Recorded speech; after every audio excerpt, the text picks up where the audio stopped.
कुछ चीजों का विशेष ध्यान रखते हैं। एक तो गंगा स्नान भी करते हैं, गंगा स्नान करने भी जाते हैं, जिसका प्रतीक है कि हम रोज रोज सवेरे सवेरे केवल पानी के स्नान की बात नहीं, सवेरे सवेरे ज्ञान स्नान करते हैं। सवेरे सवेरे ज्ञान स्नान। और आज संक्रांति के दिन विशेष तिल का, गुड़ का, मूंगफली का और खिचड़ी का महत्व विशेष होता है। आज संसार में खिचड़ी ज्यादा हो गई है ना, खिचड़ी का फैलाव ज्यादा हो गया है, सब खिचड़ी हो गया है, सब मिक्स हो गया है। बुराइयां भी खिचड़ी की तरह से फैल गई हैं, आपस में मिक्स हो गई है सब बुराइयां। अब इसी खिचड़ी जैसी बुराइयों को समाप्त करने के लिए, क्योंकि ये पर्व जो है संक्रांति का, ये दशा बदलने का भी पर्व है। सूर्य की भी दिशा बदलती है, तो दशा बदलने का भी एक पर्व है। कलयुग जाने वाला, सतयुग आने वाला है, ये दशा बदल रही है।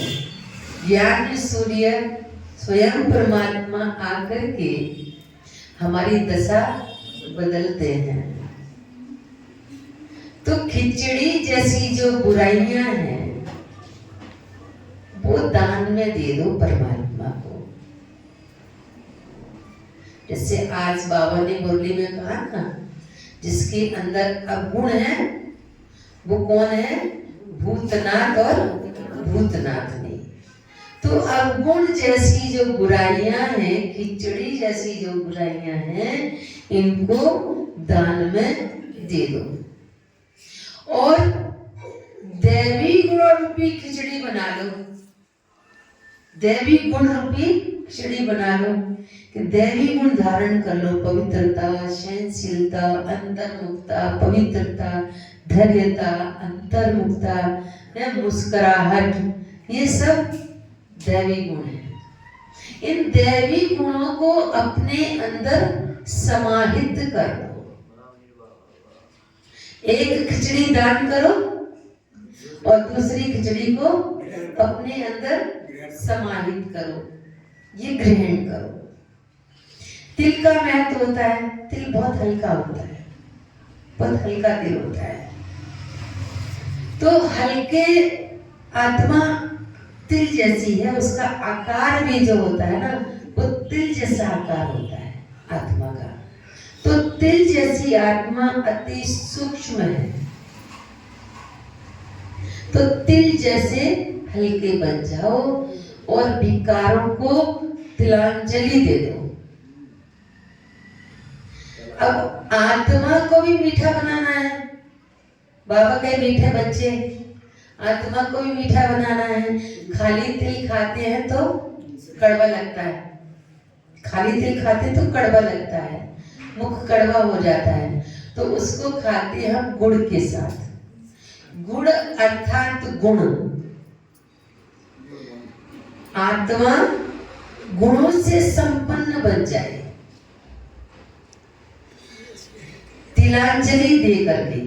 विकारों को तिलांजलि दे दो, बुराइयों को तिलांजलि दे दो, भूतों को तिलांजलि दे दो, और उसके बाद आत्मा गुणवान बन जाए। गुण में मिला करके खाते हैं तो वो एकता का प्रतीक है। तिल और गुड़ दोनों मिल जाते हैं।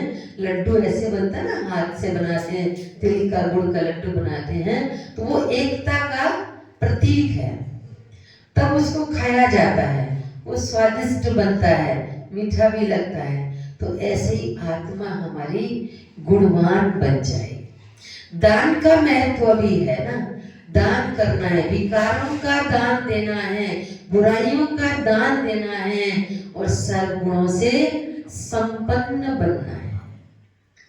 तब हम लाइट माइट स्वरूप बन सकेंगे। आज का बाबा ने सोमान भी दिया है कि मैं लाइट माइट स्वरूप आत्मा हूँ। तो जब हम ये संक्रांति मनाते हैं, दान तो करते ही हैं, धन का भी दान करते हैं, कोई वस्तुओं का दान करते हैं। आज का जो महत्व दान का बहुत होता है, और दान देते इसलिए है क्योंकि दान से बढ़ोतरी होती है। दान देते हैं तो बढ़ोतरी होती है, तो वो भविष्य के लिए हम जमा करते हैं, वो दान करना है। लेकिन जैसे बाबा ने कहा ना, बाबा को वारिस बनाना है, बाबा को अपनी मिल्कियत देनी है, तो बाबा भी हम बच्चों को मिल्कियत देगा, पूरी मिल्कियत देगा, सारी मिल्कियत देगा। तो दान करेंगे, जब देंगे तो बाबा हमें भर भर के लौटा करके भी देगा। वो विकारों का दान किसी मनुष्य को नहीं देना है, बुराइयों का दान मन छोड़ देना है, शिव बाबा पर समर्पित करना है कि बाबा आज से हमने ये भूतों को, बुराइयों को, विकारों को दान में दे दिया। जब हम ऐसा करते हैं तभी वास्तव में हमारी संक्रांति है। क्योंकि संक्रांति माना क्रांति संस्कारों में आई ना, क्रांति संस्कारों में आई, संस्कार हमारी खिचड़ी समान बन गए। अभी खिचड़ी जैसे संस्कार नहीं बनाने हैं, अभी तो कौन से बनाने हैं, गुड़ और तिल मिलाकर के गुणवान वाले संस्कार बनाने हैं। तब हमारी सच्ची सच्ची संक्रांति होगी। तो आप सबको संक्रांति की बहुत बहुत शुभकामनाएं।